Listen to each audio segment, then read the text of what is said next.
One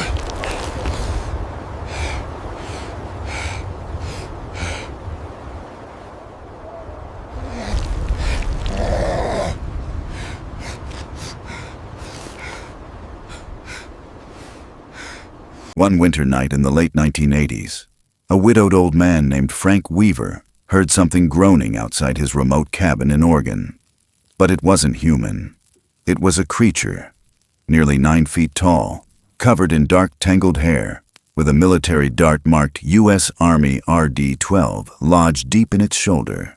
The truth the government never wanted you to know? A highly intelligent, powerful species lives among us, and one of their leaders was dying on Frank's porch.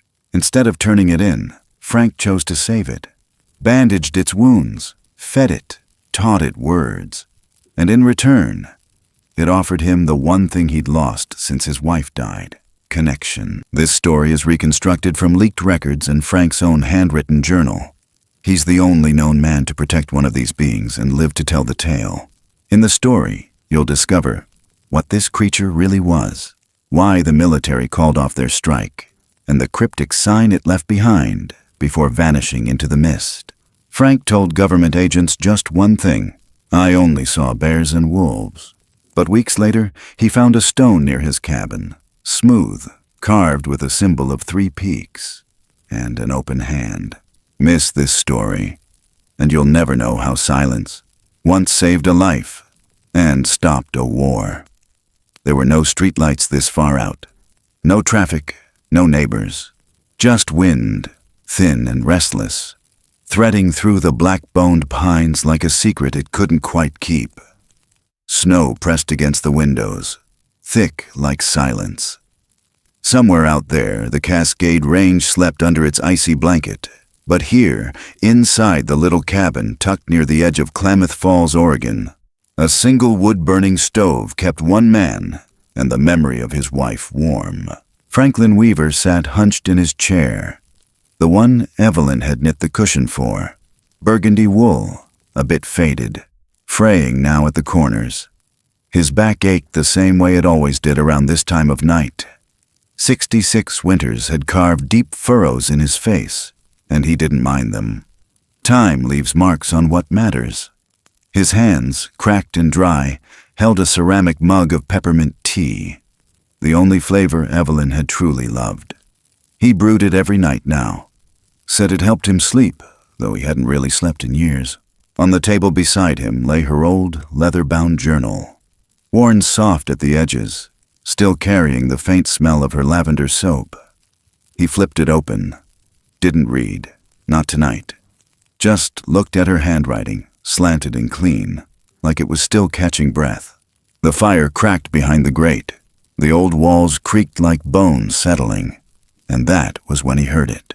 Not the wind, not an owl, not the distant snap of a branch under snow, but something low, a sound he couldn't place, like gravel ground through a throat that had forgotten how to speak. It rose and dropped again, rough and wet, something between a moan and a growl. Then came a heavy thud, like a body falling just beyond the porch. Frank didn't move at first. His breath stayed stuck in his chest. The fire crackled once more. He waited, listening, straining past the years of quiet to hear something else. A dragging noise, a crunch. No, nothing. Still, he stood. The floor was cold under his feet. He grabbed the lantern, lit it with a practiced flick of the match, and pulled the old Remington rifle off its hooks by the door. Not loaded, not yet, but the metal still felt solid in his grip. He slipped on his coat, the one with Evelyn's patch job on the sleeve, and stepped out into the dark. Snow had blown up against the porch steps. The wind bit at his skin and pulled at the edges of his scarf. He raised the lantern. At first, he saw nothing but the trees, pines that stood like sentries. Then he saw the trail, disrupted snow leading from the edge of the woods, broken twigs, a shallow groove, like something large had been dragging itself forward. And then he saw it. Lying on its side in the snow, just past the porch, was a form too big to be anything from these parts. Its back rose and fell with labored breaths, pushing clouds into the cold night air. Thick fur, dark and matted, covered its body, slick with blood near the shoulder. One massive arm was stretched out in front, claws half curled into the powder. The other was pinned under it. Steam hissed from its wound. Frank stepped closer, lantern shaking ever so slightly in his grip. The creature didn't move. He circled cautiously. It took him a moment to notice the metal lodged deep in its back. A dart, long, silver, military issue by the look of it. But what caught his eye was the lettering etched into the shaft, glinting under the lantern's light. U.S. Army RD-12. His heart hitched. Cold sweat bloomed down his spine. He looked back toward the tree line. Still no movement, no sound, no trucks, no boots. Just the wind and the low, rattling breath of something not quite animal, not quite man. He stood there frozen, not from the cold, but from something older, something deeper. Fear, wonder, memory. He should call someone. He should load the gun. He should walk back into the house, pretend he saw nothing, bolt the door, and let nature take its course. But instead, he just stared. At the blood melting into the snow. At the rise and fall of a rib cage bigger than a bear's. At the size of those hands. Fingers too long. Nails too curved. Not human. Not beast. Something else. Then something Evelyn once said floated up from the dark. If you can't fix what's broken in the world, at least help what's breaking right in front of you. Frank blinked hard. The wind slapped at his coat. The lantern's flame flickered wildly. And still, the creature lay there, wounded, breathing, bleeding. He stepped forward, boots crunching snow, rifle still in hand, not to shoot, but to steady himself. The closer he got, the more he saw. Thick matted fur along the chest, scarred skin beneath, ribs visible in the lean stretch of its side, and a face turned slightly away. Jawline angular, mouth parted just enough to show square, uneven teeth. Not fangs, not quite human either. The eyes were still closed, thank God. He knelt. His knees popped with the effort. Up close, the smell hit him. Earth and pine, sweat and blood. Not rot, not death, just pain, just life, barely hanging on. He wrapped his fingers around the dart, hesitated, then pulled. The creature twitched, just a shudder, a gasp, but didn't rise. A dark stream trickled from the wound, spreading down its back like spilled ink on fur. Frank yanked off his scarf, pressed it firm to the bleeding. It soaked fast. He fumbled for the strap of the lantern, looped it over his wrist, and reached for its arm. It was too damn heavy. He shifted, grunted, grabbed under the other shoulder and began to drag, inch by inch, leaving a trail of blood and broken snow behind. The door creaked as he shoved it open with his foot, the lantern swinging wildly now. He cursed softly, slid the creature across the wooden floorboards toward the storage room beside the kitchen, just big enough, just out of sight. He grabbed the old quilt from the closet, Evelyn's heaviest, and threw it over the creature's back. Then the first aid tin from above the sink. Gauze, rubbing alcohol, trembling hands. He worked in silence. He worked like he had when Evelyn got sick, when time slowed, and all that mattered was doing something, anything, to keep her here a little longer. He didn't know why he cared about this thing, but somehow he did. Minutes blurred into hours. The fire hissed. The wind howled. Then came the sound, soft, gravelly. Verwind. Frank froze, halfway through wrapping the bandage. He looked up. The creature's eyes were open now, amber and full of something terrifying and alive. Consciousness, recognition, not just intelligence, but will. Frank's throat went dry. The word, if that's what it was, lingered in the air like a question or a promise. Friend. He swallowed hard, nodded once, and whispered, "Yeah, okay." He didn't know what the hell he was doing, but he knew what Evelyn would have said. So he stayed, right there on the floor, lantern burning low, one hand on the rifle, the other resting near the blanket, just in case. Outside, the snow fell heavier, covering the trail. Inside, something ancient breathed under his roof. And in the stillness between heartbeats, Frank Weaver knew this night had changed everything. Forever. The cabin held its breath. Firelight threw uneasy shadows on the log walls. The room smelled of burnt wood, blood, and something older, something wild. Frank stood over the creature, still half covered by Evelyn's quilt, and couldn't shake the weight settling across his chest. He dragged it in, bandaged it, chose not to pull the trigger. But now that the breathing was steadier and those amber eyes had flicked open, blinking slow and strange, he wasn't sure what came next. It had spoken, or something like it. A word that might have been friend, or just the wind pretending to know English. He didn't ask.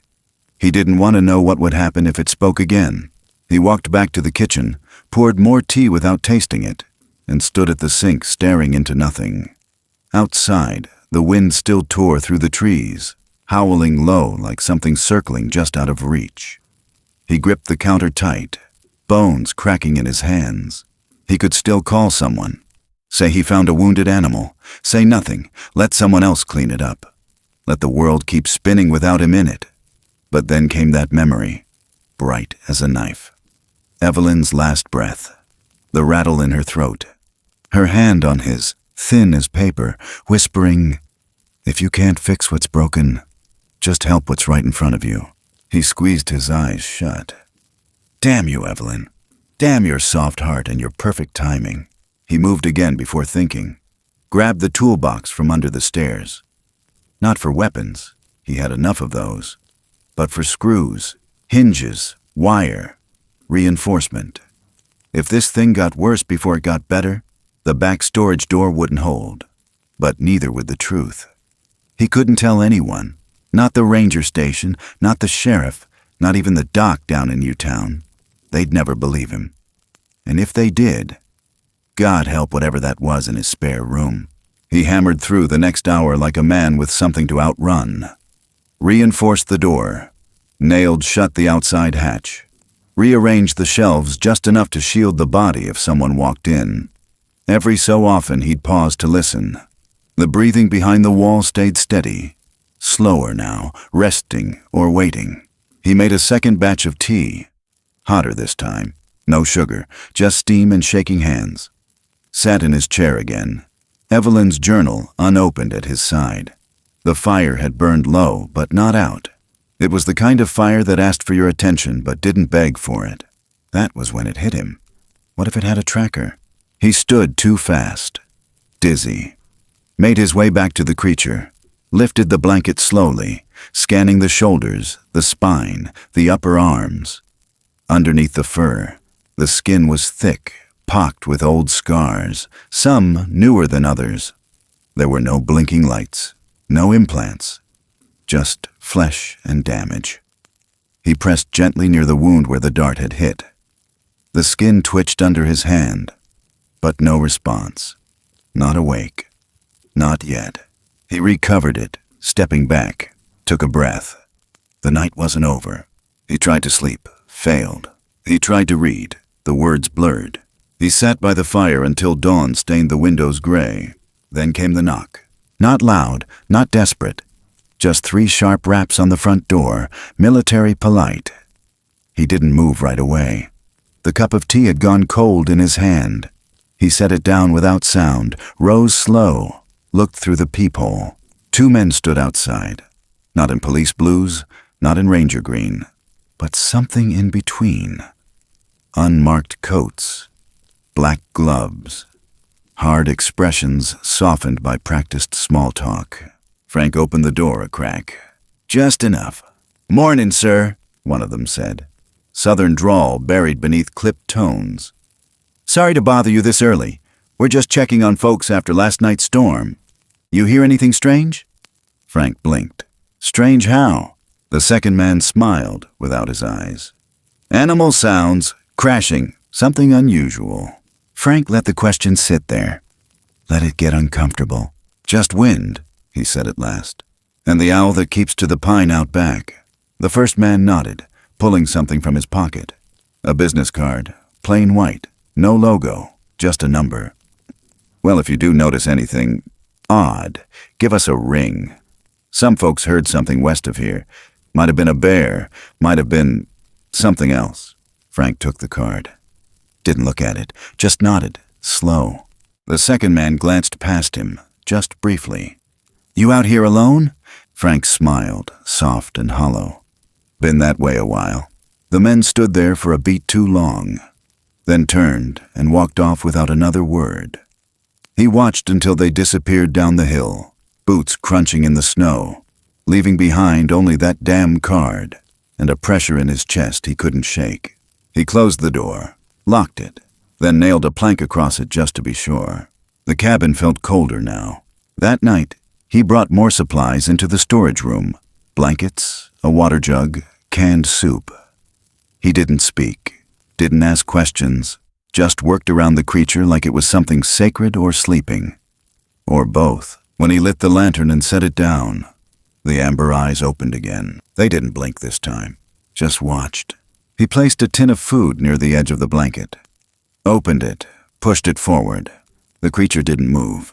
Frank sighed, rubbed his temples, and leaned back against the wall. I don't know what you are, he muttered, but I know scared when I see it. You're not the only one. Minutes passed. Then the creature shifted, slowly. Reached for the tin with fingers too long to be human, but too careful to be beast. It ate. Slow. Methodical. Not like a wild animal. Like someone who remembered manners. Frank watched in silence. When it finished, it wiped its hand across the blanket. Then it looked at him, really looked, eyes steady, alert. And that was when it spoke again. Not a full word, just a sound, gravel and air and something that almost shaped itself into meaning. Thorn, Frank tilted his head. What? The creature's mouth didn't move, but it came again. Not a command, not a threat, a name. Thorn? Frank stared at it, then nodded. Okay, he said. You're Thorn. He didn't know what else to do. So he stayed, just a little longer, sitting in the doorway of a storage room that had become something like a sanctuary. And for the first time in years, he wasn't entirely alone. The snow fell heavier that night, but for the first time, it didn't feel quite as cold. The sun crawled up slow, dragging a bruised sky behind it. Pale light spilled across the snow, soft as breath, but it didn't bring warmth. The wind had died sometime before dawn, leaving a silence so still it pressed against the cabin walls like another presence. Frank stood by the window, coffee in hand, staring at the frozen treetops. His fingers trembled slightly, though he blamed it on the cold.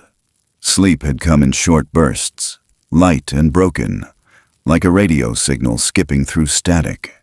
In the next room, beneath floorboards that hadn't creaked in years, something massive was breathing. He hadn't planned for this part. The hiding, the lying. He thought maybe helping it through the night would be enough. But Thorn, if that was really his name, was still here. Alive. Healing. Watching. That changed everything. The sound came just after 7 a.m. The low rumble of tires over frozen dirt, steady and slow. Not a neighbor. Not the mailman. Frank stepped to the side window, careful not to shift the curtain too fast. A green Jeep eased down the road, boxy and clean, its military frame unmistakable even without markings. The kind of vehicle built to move quietly and leave nothing behind. He set the coffee down without drinking it. A soft knock rattled the front door.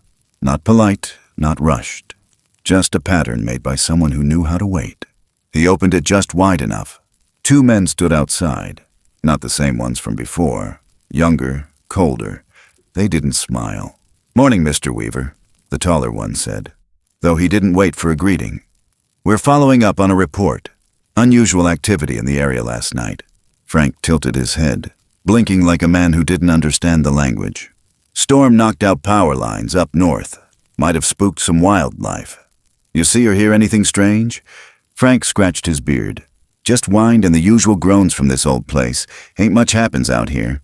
The second man narrowed his eyes. "Mind if we take a quick look around?" Frank held the door frame tighter. Felt the sweat start under his collar. "I do mind, actually. This is private land, and I don't recall calling for help." The men exchanged a glance, subtle but sharp. "We understand. Still, if anything comes to mind, we'd appreciate a call." They handed him a card. Same white cardstock, same black numbers, no name.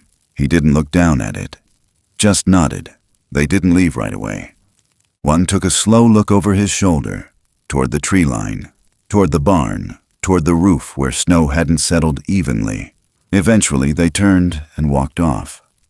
Snow crunched under polished boots. The Jeep hummed low as it backed down the hill and disappeared into the morning mist. Frank closed the door and bolted it with more force than he meant to. His pulse thudded in his neck. He waited, counted the seconds, nothing but silence.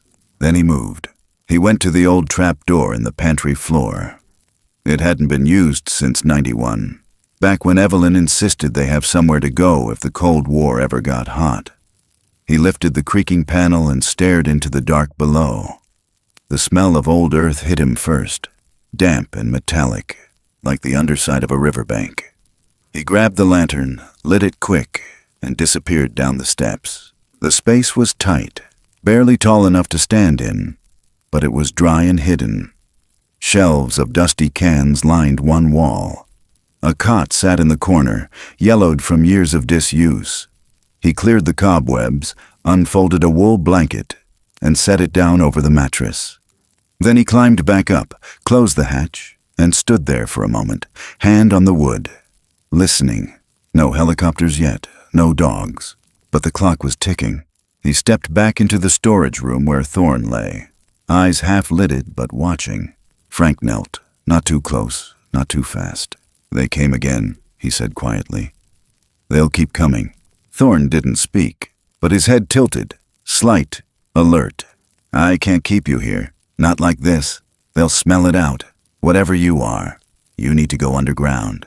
He didn't expect an answer. Still, something passed between them. A flicker of understanding in those amber eyes. Or maybe just instinct. Frank reached for the blanket and gestured gently. "I'll carry you, but you're gonna have to help me." Thorn stirred. Muscles rippled under the fur. He tried to sit, winced, stopped. Frank grunted, rolled his sleeves. Then he reached under the arms, the way he had before, and pulled. Every step to the pantry felt longer than the last.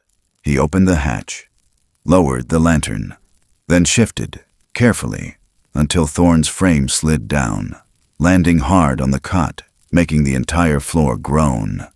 Dust billowed up. The light danced off the walls. Frank climbed down after him, adjusted the blanket, set the tin of water by the bed. "Stay quiet," he said. "Don't make a sound." Thorn didn't move, just breathed.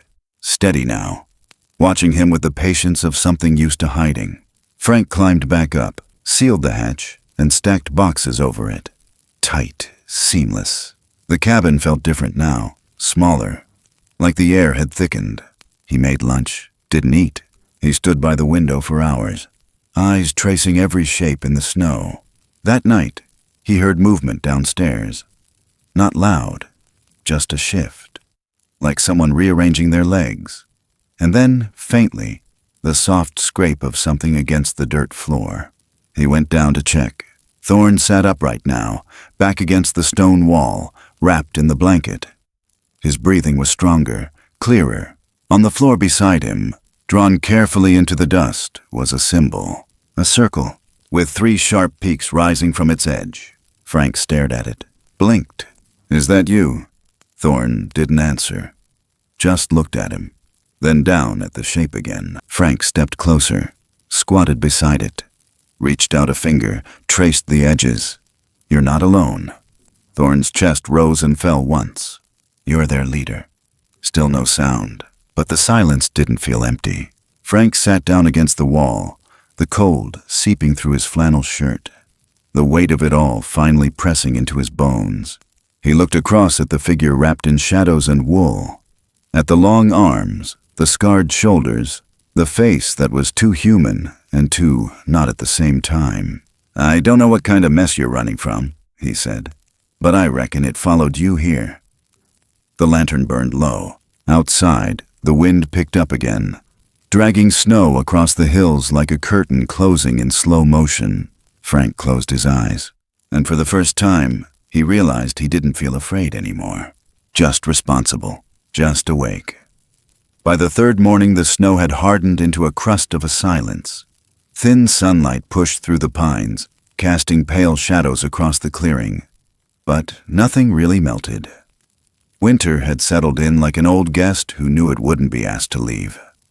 Inside the cabin, warmth still clung to the walls, but the fire wasn't the only thing keeping it alive anymore. Something else had begun to shift. Something subtle. Frank stood in the kitchen slicing potatoes. His fingers moved slow but steady. The same way they did when he used to make breakfast for Evelyn on Sundays. Back when Sunday meant something. The stew was simmering, thick with carrots, a hunk of venison he'd cured last fall, and a touch of thyme she would have liked. He hadn't used the spice since she passed, but today it felt right. He lifted the pot, stepped quietly through the pantry, and opened the trap door with his foot. The lantern was already lit below. The air rising up was warmer than he expected, tinged with salt and earth and something faintly wild, like wet bark after rain. He climbed down the steps one at a time, careful not to spill. Thorn sat curled against the far wall, still wrapped in the wool blanket, but straighter now, more upright. His chest rose easy. His shoulders had loosened. His eyes, half hidden beneath thick fur and heavy brow, followed Frank the way a man might watch a familiar storm roll in. Cautious, but no longer afraid, Frank set the bowl down on the wooden crate between them. "Not too close. I kept it simple," he muttered. "Don't know if you eat like we do, but figured stew's stew in any language." Thorn didn't move. Frank picked up the spoon, dipped it into the bowl, and took a bite himself. Loud, slow. Then he set the spoon down and pushed the bowl forward, handle first. The creature shifted. Large hands unwrapped from the blanket. Not clawed, but rough. Fingers longer than a man's. Joints thick and knuckled. He reached for the spoon awkwardly, almost like watching a child with oversized gloves. Frank didn't say anything, just watched. The first scoop missed his mouth, fell to the floor in a wet plop. Thorn flinched, looked at the mess like he'd committed a crime. Frank shook his head gently. "No big deal, happens to all of us." He handed over a cloth napkin, surprised to see it accepted. The second try went better. Not graceful, but the spoon made it. Thorn blinked, paused, then went in again. By the fifth bite, something had changed. The stiffness was gone. His grip steadied. He wasn't just eating, he was learning, adapting. Frank leaned back against the wall. "You're smart," he said, mostly to the room. No response, but Thorn made a low sound in his throat. Not language, not growl, just acknowledgement. They sat like that for a while. Two breathing things, one with a bowl of stew, the other with 1,000 questions he didn't know how to ask. That afternoon, Frank came down with a second bowl, this time with bread. Thick slices from the sourdough he'd started again out of habit. He caught Thorn studying the crust, pressing a finger into the surface like he wasn't sure if it was meant to be eaten or defended against. Frank smiled to himself, broke off a piece, held it out. Thorn hesitated, then took it, chewed, then nodded. Not a real nod, not the way people do, but just enough to say, "This makes sense." Over the next hour, Frank talked. He didn't mean to. It just came out. The kind of things you say when the house gets too quiet, when memory weighs more than sound. He told stories about Evelyn, about the early days, about how she used to sing while digging potatoes, about her laugh when she caught him dancing alone in the shed one summer, about the way she'd hold his hand even when her bones got fragile and her skin turned to parchment. He didn't look at Thorn while talking, just stared at the wall, or the floor, or the steam curling off the tea in his hands. When he paused, the silence didn't feel empty. It felt held. After a while, Frank asked, "Do you remember anyone? Your people? Your home?" No answer. But Thorn lifted one hand, placed it gently over his own chest. Then he looked across the room, placed that hand on his knee. Not a threat, not a question, just connection. Frank blinked fast, looked down, and let out a breath that felt like it had been stuck there since winter began. "You miss him too," he said. The hand stayed there a moment longer, then returned to the blanket. The next day, it snowed hard again. Wind howled against the cabin, but the hatches held. Frank spent most of the morning chopping firewood and watching the ridgeline. The Jeep hadn't returned, but he didn't trust silence, not when the ground still held fresh tire tracks and the trees refused to bend. By mid-afternoon, he brought down a cup of water and a small apple, sliced it into quarters, let Thorn study each piece before taking one. Frank chewed his own slice, then leaned back. "I used to think silence was a kind of peace," he said. "Turns out, it's just what fills the space when there's nothing left to say." Thorn didn't move, but his eyes, those strange, fire-colored eyes, stayed on Frank's face. Then, slow as snowmelt, he opened his mouth. "Nah, what?" Frank stiffened. "What?" Thorn lifted the cup, tapped it with a finger, then tried again. "What, Frank exhaled sharply, half laugh, half awe. "Well, hell," he said. "Guess we're talking now." The next few days moved like slow water. No alarms, no helicopters, just snow and frost and the scent of stew that hung in the beams. Frank brought books, showed pictures, pointed to things, said the words out loud. Spoon, fire, hand, door. Evelyn's name, too. Thorn never tried to say it, but his eyes lingered when he heard it. Sometimes Frank would ramble. Other times he'd say something stupid, curse under his breath when he stubbed his toe, or yell at the stove when it smoked. One afternoon, as he dropped a ladle on the floor and muttered, "God damn it!" he heard a quiet sound behind him. "Go, damn, mitt!" He turned around, mouth open. Thorn didn't laugh, but something flickered behind his eyes. A mischief. A mirror. Frank cracked up. Full belly laughter he hadn't felt in years. It echoed against the stone like music. He leaned against the door frame, wiped his eyes, and said, "You've got some nerve." Thorn tilted his head. "Nerve. Damn right." That night Frank sat beside the hatch longer than usual. The fire crackled above. The wind softened. He didn't speak. Just listened to the slow rhythm of another heart below his floorboards. He stared at Evelyn's scarf folded on the arm of the chair, her scent long gone, but not her memory, not the part of her that still whispered in him. He took a sip of tea, closed his eyes. Maybe he hadn't been left behind. Maybe something had come looking. That night, the wind came back. Not the playful whistle it had been earlier that week, but a deeper, older kind of wind. One that curled around the eaves and rattled the stovepipe like it knew something was about to shift. Frank sat in his chair, boots off, hands wrapped around a mug that had gone cold an hour ago. He wasn't tired, but he didn't want to move. Something in the air had thickened. Something in his gut had started to stir. Down below, in the root cellar where stone met dirt and shadows moved without sound, Thorn had eaten, then curled himself along the wall the way he did when sleep came slow. Frank had brought down stew again. A blanket, 2 candles, and a second spoon, because Thorn had asked for one. Not with words, not clearly, but by reaching out and mimicking the movement Frank made when stirring. It had been funny then. It wasn't funny now. A sharp rustle outside broke the stillness.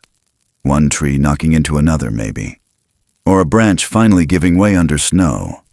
But Frank knew that sound. Knew the way it came at the wrong rhythm. The way it snapped, then stopped. Like a footstep in the woods trying not to be one. He stood slow. Set the mug down. Walked barefoot to the window and tilted the curtain just enough to see the yard. Everything looked the same. The porch, the broken fence, the firewood stacked against the side of the house, all dusted in a fresh sheen of powder. But then his eyes adjusted, and he saw it. Two shapes, one close to the tree line, the other just beyond it. Barely visible, too still, too upright. He didn't see faces, just silhouettes, thick with winter gear or fur or both, standing where no one should have been standing at that hour. He let the curtain fall, stepped back without breathing. The floor creaked once under his weight. And then, outside, something moved. He turned toward the front door, just in time to catch it. A flash of light slicing through the trees, horizontal and quick. A flashlight, one of those narrow-beamed military ones. It cut across the porch and vanished, but the message was clear. Someone was circling. He crossed the room and killed the lamp. The darkness swallowed everything. His hand reached for the shotgun by the cabinet. Not out of fear. Not exactly, but because instinct had a way of rising when your name wasn't the only one being watched. He loaded 2 shells with quiet fingers, checked the safety, then stepped into the pantry. He opened the hatch and climbed down fast. Thorn stirred at the candlelight, eyes flashing gold for a second before settling. "Quiet," Frank whispered, holding one finger to his lips. Thorn didn't move, but his back straightened. He could feel it too. Whatever was out there didn't belong. Frank listened. Really listened. Let the cellar breathe around him. At first there was nothing. Then a sound. Barely there. Faint but low. A growl, carried on wind that shouldn't have known how to speak. It didn't come from the house. It came from the forest. Not mechanical. Not animal. It was that same guttural sound he'd heard the first night. The one that bled between species, too broken to be language, too purposeful to be random. Thorn turned his head, eyes narrowed. "You hear that?" Frank asked, though he already knew. Thorn nodded. The ground didn't shake, but the silence above it did. Frank climbed back up, eased the hatch closed, then slid a crate over the seam. He moved to the living room window again, waited, looked. The beam of light came back, closer this time. It scanned the snow like it was looking for a dropped coin. Then another flash joined it, angled from the left. A sweep pattern, coordinated. Frank's heart beat slow but hard. He stepped outside. No coat, no scarf. Just the shotgun cradled in his arm like a piece of his own spine. The cold punched through his flannel shirt, but he didn't flinch. He stood on the porch, just long enough to make his shape known. No voice called out. No command barked through a megaphone. Just a long moment of tension stretching between trees, stretching across snow. Then a new sound, faint, underfoot. He looked down. Tracks, fresh. Boot prints he hadn't made. They wrapped around the cabin. Wide set, not clumsy, not rushed. Measured steps. Someone had been walking this perimeter while he slept. He turned back to the door, went inside, bolted it tight. Something wasn't right. The wind shouldn't have dropped this fast. The air inside the house shouldn't have gone this still. He walked to the back of the cabin, past the storage room, and stopped at the far window. Out beyond the fence line, 2 sets of footprints curved in from opposite directions. One of them led toward the back shed, but only one set walked away. The other just stopped. He felt it then. Not fear, not panic, but an old, heavy knowing. He'd been found. He moved back to the living room and shut the curtains. Lit 1 oil lamp. Then turned on the stove just enough to give the illusion of normalcy. Anyone watching would think he was preparing for bed. But Frank wasn't preparing for bed. He was preparing for something else entirely. He opened the cabinet behind the kitchen table, pulled out the old transistor radio he hadn't touched in years, twisted the knob, listening to static until a faint broadcast came through. Just damn fuzz and warbled voices. He left it on, low, like a man trying to sleep with the TV on. It helped. At exactly 1:27 a.m. it happened. A thump on the porch. Then another. Not fists. Boots. Frank grabbed the shotgun, moved to the edge of the kitchen. His finger hovered near the trigger guard. but he didn't aim. He waited. Then a voice. Not outside, not from a man, from the cellar. A deep pulsing sound, not loud, but resonant, almost like a hum mixed with gravel. It came from Thorn, a sound that didn't belong to human throats. Frank rushed to the pantry, opened the hatch, and climbed halfway down. What is it? Thorn was standing now, fully upright, his head tilted toward the earthen wall. Listening. Another growl came, fainter, from far off. Then a second, louder, then silence. Thorn looked up at Frank, and for the first time, Frank saw fear in those eyes. Not of humans, but of something older, something familiar. He heard it too now, not outside, but inside the radio. A burst of static, then a voice, flat, mechanical. Franklin Weaver, step outside. You are harboring a controlled entity. This is your final warning. Frank closed his eyes, then opened them. He climbed out of the cellar, stood in the kitchen, and whispered, "They know." The radio went silent. The wind picked back up, and far in the distance, where the trees met sky, something howled. Something that didn't belong to wolves or men, and it was getting closer. The snow hadn't stopped, but it wasn't falling either. It just hung there, suspended in the air like ash from a slow-burning fire, swirling under the dull silver of dawn. The cold had teeth now, sharp ones, and it bit through wood and wool and old man bones without asking permission. But Frank barely noticed. He was already moving. He'd been up since before the radio went dead, since the voice said his name, since the silence afterward pulled tighter than any noose. He didn't make breakfast, didn't light the stove.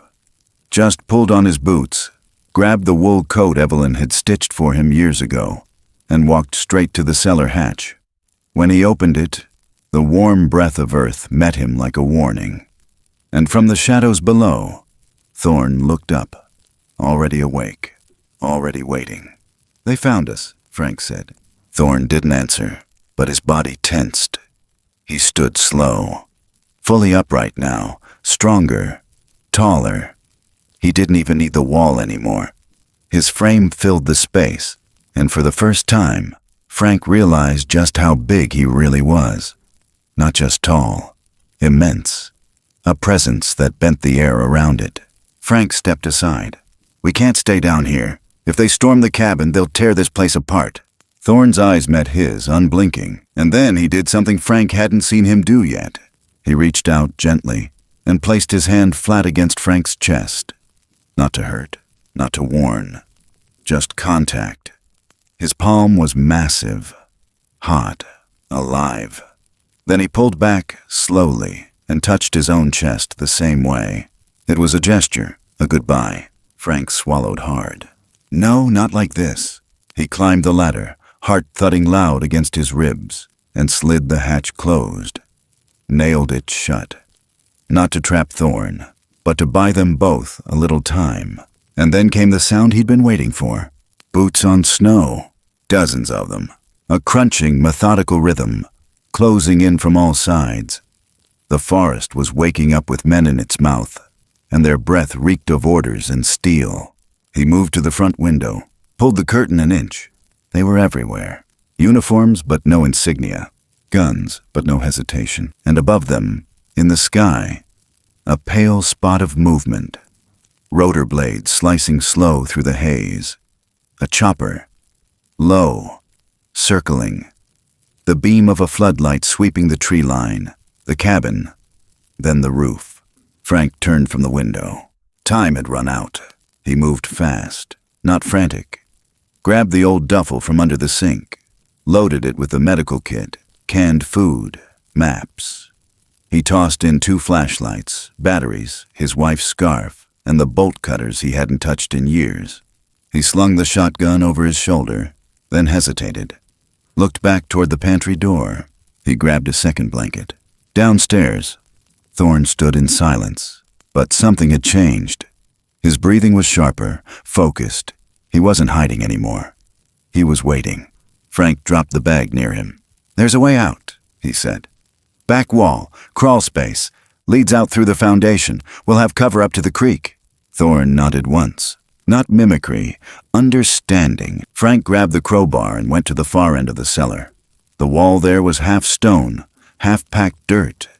Hidden behind old shelves of mason jars no one had touched since Reagan was president. He slammed the bar in. The wall cracked. A thin stream of earth spilled through. He dug faster. Above them, the cabin groaned. Voices called out, muffled through walls, but close. He worked until the hole was just wide enough. Not tall, not comfortable, just possible. Thorn crouched, watched, then dropped to his hands and knees and slid through like a shadow, learning to move in daylight. Frank followed last. The tunnel was cold and narrow and stank of mildew and worms, but it carried them. When they emerged on the far side, just past the line of pine trunks, near the fence that bordered the western slope, the world opened wide and blinding. White snow, white sky, men in black, and at the center of the clearing, where the cabin once felt like a home, now stood a circle of armed silence. Frank ducked. Thorn didn't. He stood tall, not defiant, but undeniable. One of the soldiers shouted, raised his rifle, but didn't shoot. Instead, something rippled through the trees, a deep vibration, not from the helicopter, not from any speaker, from the earth itself. Then came another figure, from the tree line to the north. Massive, broader than Thorn, its fur darker, chest scarred from old wars long forgotten. Then another, lean, quick, with a limp in one leg but eyes that missed nothing. And then, slow and measured, a third, taller than them all, and female.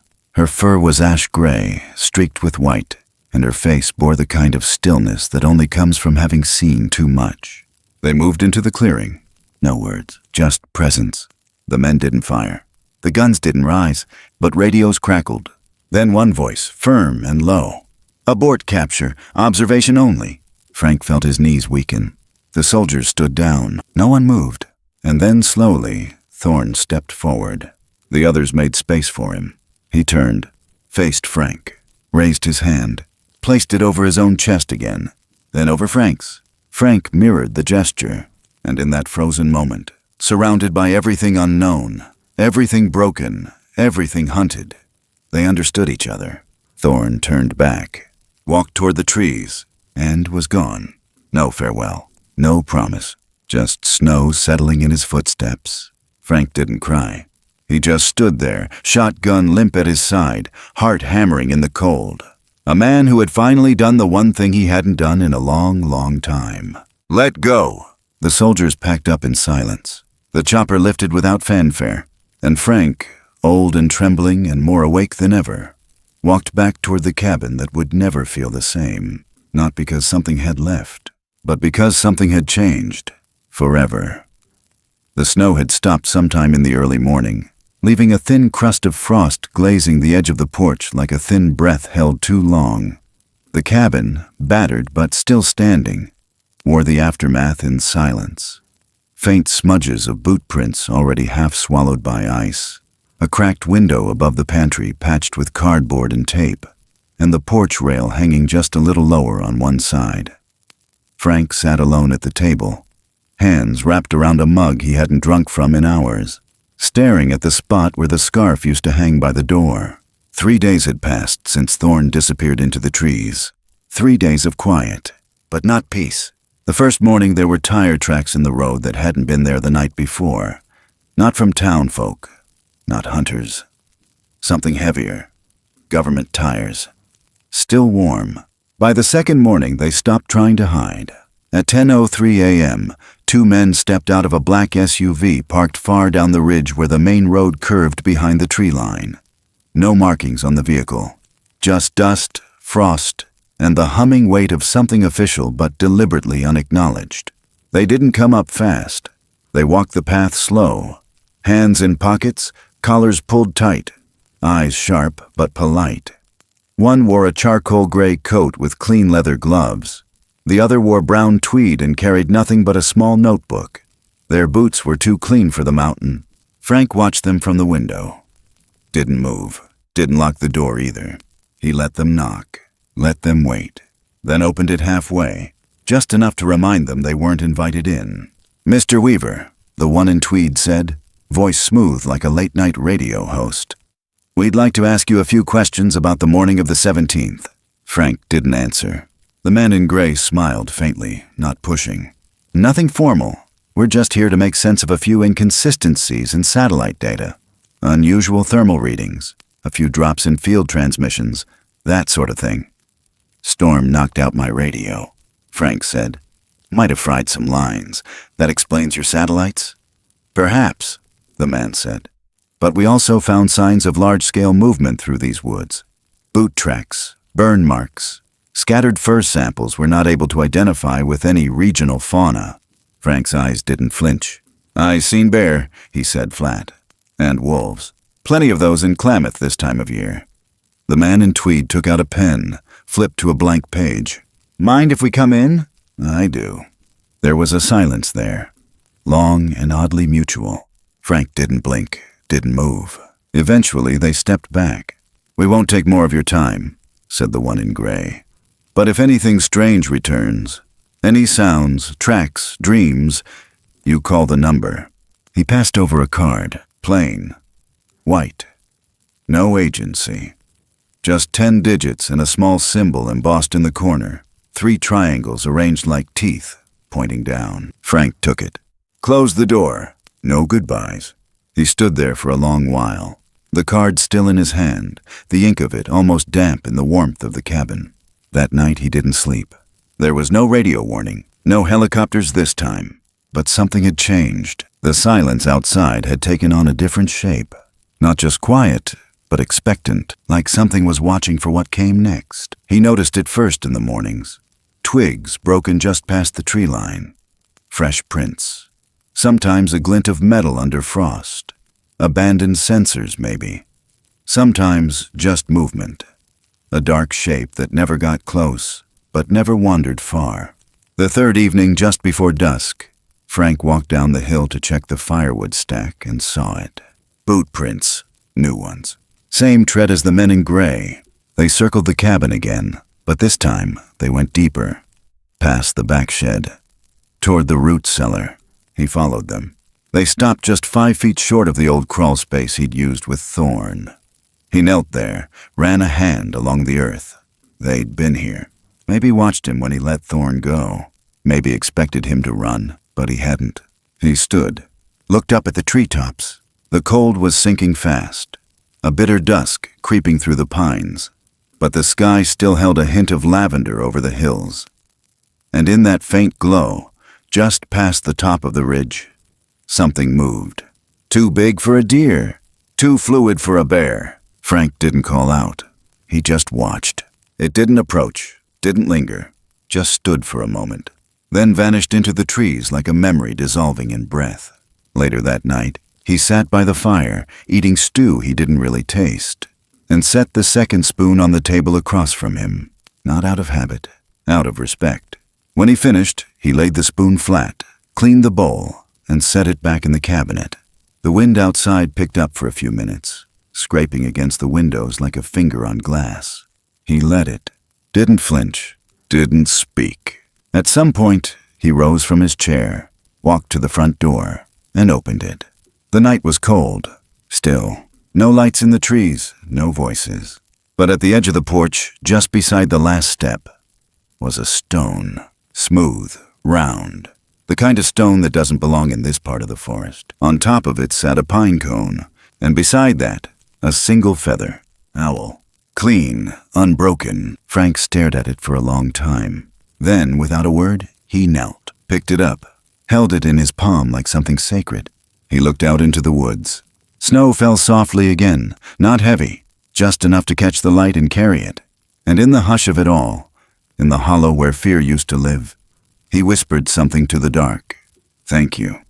There was no answer, but the silence that followed didn't feel empty. It felt held. It was the kind of morning that didn't ask for anything. No wind, no bird song, no obligation to pretend it would be any different than the day before.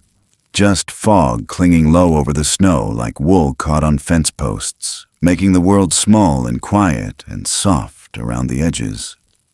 Frank stood on the porch in flannel and boots, coffee cooling in his hand, watching the pines disappear one by one into the gray. There was no movement, no sound, but the stillness had changed. He'd woken early without alarm or dream, just a feeling in his chest like something had shifted during the night. The air was too thick, the light too pale. He couldn't explain it, but his hands moved slower, his boots laced tighter. It felt like memory was sitting just outside the door waiting to be noticed. He stepped down onto the frost-packed dirt. Every footfall was muffled. Even the crunch of snow felt quieter, like the ground itself was holding its breath. He walked the perimeter of the fence, checking habitually for broken posts or fallen branches, but everything looked the same, nothing out of place. Yet his chest stayed tight, and he couldn't shake the sense that something had been left for him. It wasn't until he rounded the southeast corner, where the land dipped gently into a hollow behind the woodpile, that he saw it, a stone. Not just any stone. This one had been placed. He could tell. It was too smooth, too round, and too perfectly nestled in the patch of bare earth between two tree roots. No frost on it, no snow, as if it had only just been set there before sunrise. He crouched down slowly. The shape fit neatly into his palm, heavy and warm despite the cold. Etched into the surface were symbols, 3 sharp peaks, side by side, rising like mountains or teeth or crown tips. He couldn't be sure which. Beneath them, a single open hand, fingers spread wide. It wasn't scratched crudely with a stick or stone. The carving was clean, precise, old in the way old language is, simple enough to say everything without needing translation. Frank's breath caught. He looked around slowly, deliberately, but there was no one there, only fog and the smell of cedar. He stayed crouched for a long time, staring at the mark. He'd seen that hand before, in the cellar, the night Thorn had touched his chest, then mirrored it. The mark wasn't just a symbol. It was a message, a reply. He stood, still holding the stone, and brought it back to the porch. Laid it gently on the table beside the door, beside Evelyn's scarf, which still hung there, faded and still catching the scent of old lavender when the light was right. The cabin didn't feel empty. It felt paused. He sat in his chair, wrapped both hands around the coffee mug, and stared at the tree line. The men in gray hadn't come back. No more tire tracks. No more shadowed shapes standing at the edge of the woods after sundown. Just quiet. Not the kind he used to fear.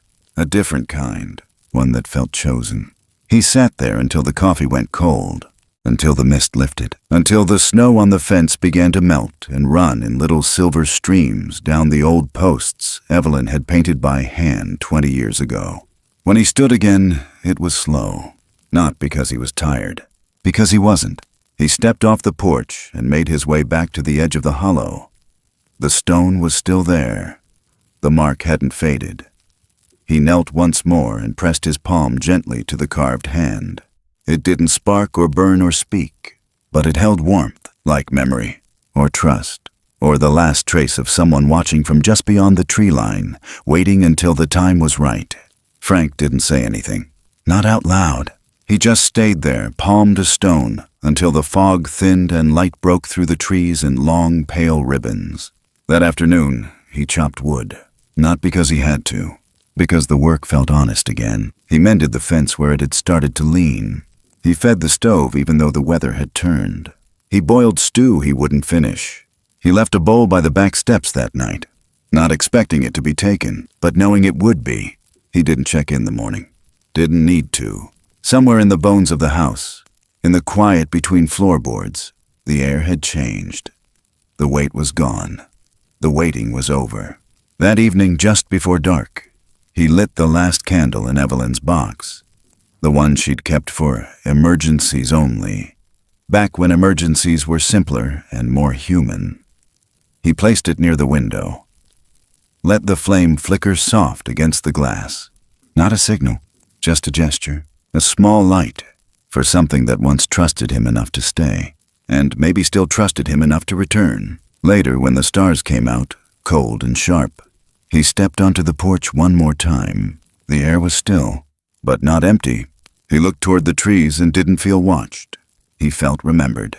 And in that strange, quiet way that grief sometimes becomes gratitude, he smiled. Not wide, just enough. Enough to say, yes, I'm still here. Some stories don't end with answers. They end with silence, the kind that settles deep in your chest long after the last word is spoken. Not because the truth was hidden, but because it was felt, quietly, where words no longer reach. In the breath between moments. In the snow that covered a single track left behind. In the soft closing of a door that was never locked in the first place. There are things in this world that do not fit neatly into names. Things too old to fear us, too kind to harm us, too wise to explain themselves. And sometimes the most human thing we can do is choose not to chase what we cannot control, but to stand still long enough to understand it. Maybe compassion isn't a grand act. Maybe it's just what happens in the quiet, when no one's watching and nothing's owed. A small choice, a hand extended instead of a weapon raised, a bowl left out instead of a trap, a silence kept, not out of fear, but out of reverence. There's a kind of courage in that, the kind that doesn't shout, the kind that kneels beside the unknown and listens, the kind that forgives the questions it can't answer and offers warmth anyway. Because sometimes what's sacred isn't what we explain. It's what we protect. So if this story found you in a moment of stillness, if it stirred something gentle, something aching, something ancient, then maybe it did what it was meant to do. Not to scare you, not to prove anything, but to remind you that even in a world full of noise, there are still quiet places worth holding, and quiet beings worth trusting. And maybe the most powerful promise of all is the one never spoken. Thank you for sitting with us in this silence, this story, this snow-covered breath of memory. If it meant something to you, we'd love to hear what part stayed with you. Share your thoughts in the comments, leave a piece of your heart behind, and don't forget to follow or subscribe so you'll be here when the next story finds its way home. Until then, take care of what's fragile and listen for what doesn't speak.